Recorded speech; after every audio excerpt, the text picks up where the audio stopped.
اليوم التاريخ 27/7/2016.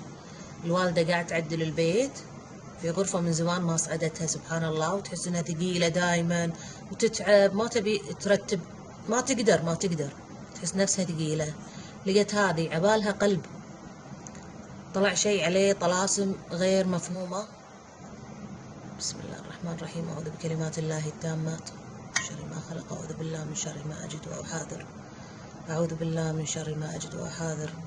بسم الله الذي لا يضر مع اسمه شيء في الأرض ولا في السماء وهو السميع العليم.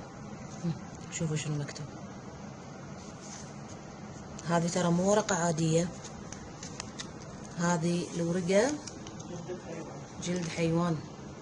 شوفوا الشعر. أعوذ بالله من الشيطان الرجيم. بسم الله الذي لا يضر مع اسمه شيء في الأرض ولا في السماء وهو السميع العليم. شوفوا لاحظوا هني في علامات ما أدري شنو. وهذه اسم الوالدة واسم أختي. حسبي الله ونعم الوكيل على كل إنسان يفكر يضر أخوه المسلم. حسبي الله ونعم الوكيل.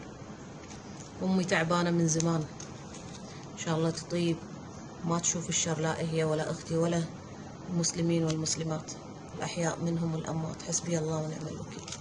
حسبي الله ونعم الوكيل. حطوا بالكم يا جماعة، ودائما رتبوا بيوتكم ونظفوها ولا تخلون عندكم حوسة. هذه كانت داخلها العلبة. حسبي الله ونعم الوكيل.